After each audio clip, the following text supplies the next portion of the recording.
Hey guys, I'm here with my good friend Josh Kelly.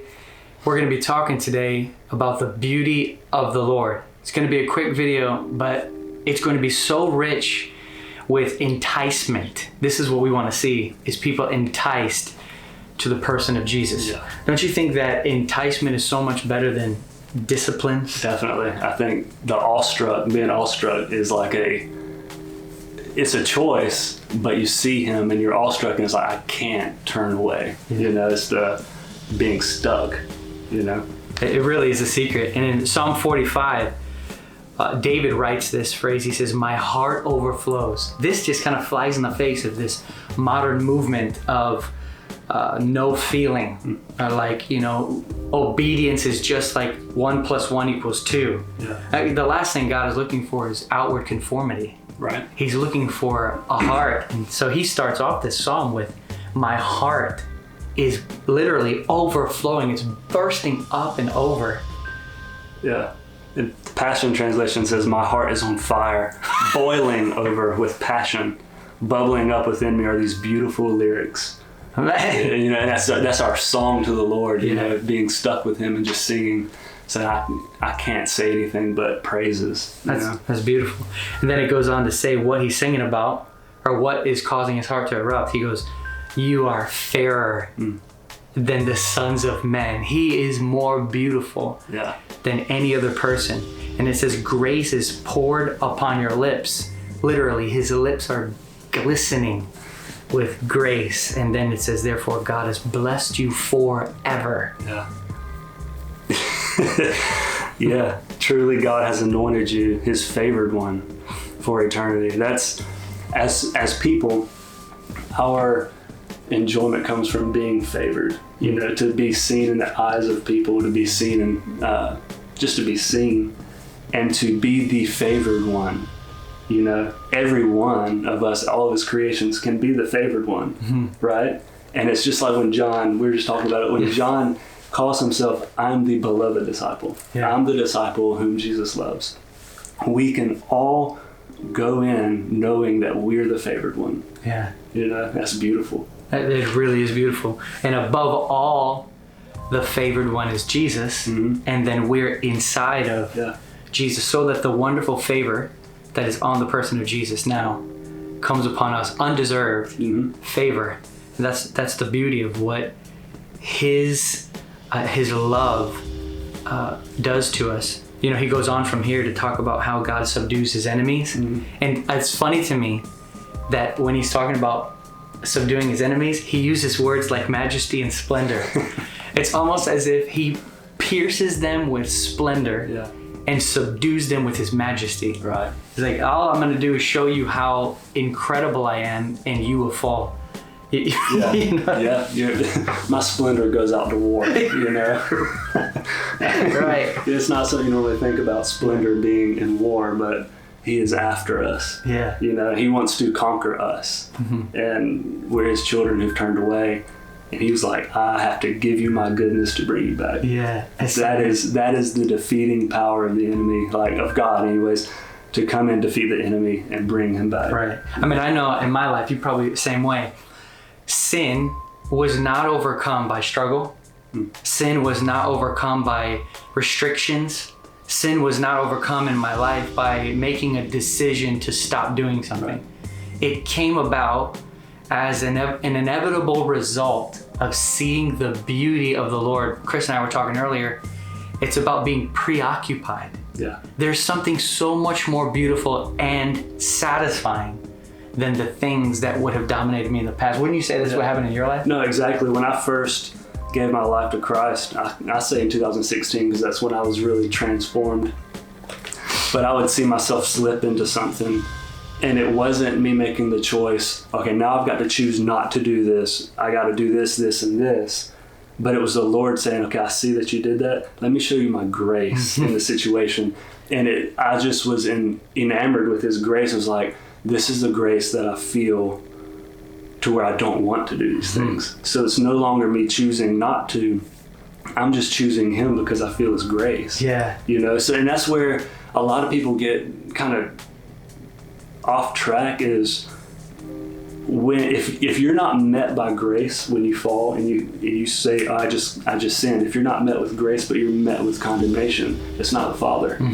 He meets you with grace to show you, hey, this is better than what you just did. Let me offer it to you so you can come and partake. That's beautiful. And continuing on in Psalm 45, we see that, man, I love this. You have loved righteousness and hated wickedness. Therefore, your God has anointed you with the oil of joy above your fellows. To me, it's saying that the reason why so many people struggle with depression and they have lack of joy is because there's still a love for someone unrighteousness. There's still a love for wickedness. Because it says you have loved righteousness and hated wickedness, therefore. God has put this joy on you. So I really feel like when we recognize you love something unrighteous, that's a good thing. Because then you offer that to the Lord and say, Lord, I still love this thing. I give it to you. And in that place, you're offering over this other love to the one that you love. And joy comes upon your head by offering over to God the thing that you recognize you need his help to let go of. Have you seen something like that in your own life? Definitely, in my own life. There's and I'll even use ministry as an example. I've been really trying to build something, and it's just the joy of letting it go and say, Lord, if you have given this to me, then I'm holding it with an open hand, because I can hold on to it and I can start striving and start separating myself from him. And so I just give it over. I give it over to you, take it. And he actually told me a few weeks ago that he goes, stop trying to impregnate my vision with your efforts. Because that will kill. That will kill the vision. My efforts in his vision destroys it. Man. It's his effort and his work that builds his vision. That's so good. I wrote down I think it was yesterday, something very similar, that the command that Jesus gives to us for living like branches, so the very command to live like branches makes activity and efforts obsolete. That's it. It's a secret. So then we go on and your garment, his garments are fragrant. This is how beautiful he is, that he carries with him a fragrance. It even says here that the stringed instruments make him glad. He's just full of joy. And even down, if you go down a little further, it starts talking about his palace is filled with gladness. Therefore, be led with gladness and enter into his palace. God's palace is a palace of gladness. He's just overflowing with joy. And then the last thing really that stuck out to me is in verse 10, and this to me hit me harder than anything else. It says, listen, ... then your king will desire your beauty. There's something about listening that makes you attractive to God. Now, he is attracted to humanity, period. But when somebody chooses to give their attention to him, it grips his attention and it attracts him to them. Wouldn't you say? No, I would say, I know the Passion Translation says pay attention. It says, now listen, daughter, pay attention. And forget about your past. That's the key. If we don't forget about our past, we can't remember him. And I think Madame Guyon writes about that. You have to forget about yourself and only remember God. Then that's all you have. That's all you have to think about is God. If you're only remembering him and what he's done and what he's doing and what he will do, then there's nothing else to think about. So, and if I'm not forgetting about my past and I'm still thinking of myself instead of thinking of him, and I think about Matthew 11 where he says, come and I'll give you rest. If people are restless, it's because they haven't come to him. And I don't know, he's got the best invitations to the best communion ever. That's true. And everything he invites us into is his person.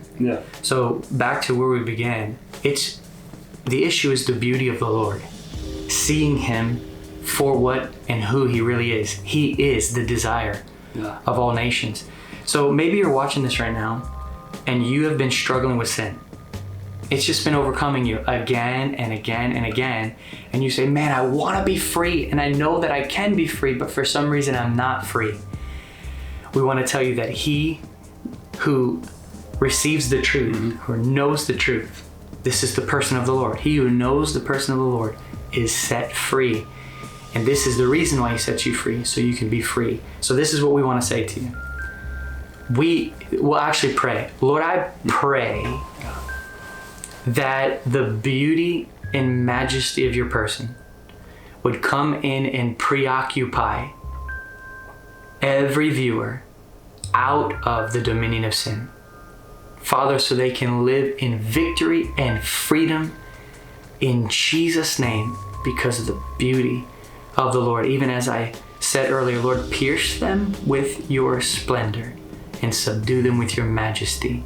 Wrap them in your love. May they taste of you. In your precious name. Yeah. Any last thoughts? Nothing. That's about it, you know. Just be awestruck. That's it. You know? Yeah. So subscribe to Visible Jesus on YouTube. You will love it. He's taking his camera around and revealing Jesus in life. What's the slogan? Every person, every nation, they must see him. Yeah. They must see him. It's not an option. Yeah. You know? And we're going after revival and just really catching it on film. You know, I feel that the Lord's told me I'm not going to be put in these big grandeur like scenarios, but I'm going to the grassroots, you know, to where there may only be 40 people and nobody knows it, but the glory of God is so thick there. And I've got to capture that stuff, you know, and so that's my goal, you know, not only to kind of bring some short teachings, short films, but some mini documentaries that are really showing the glory and the move of God so that everybody knows, oh, it's happening there, it can happen here. Yeah. You know? Yeah. So That's wonderful.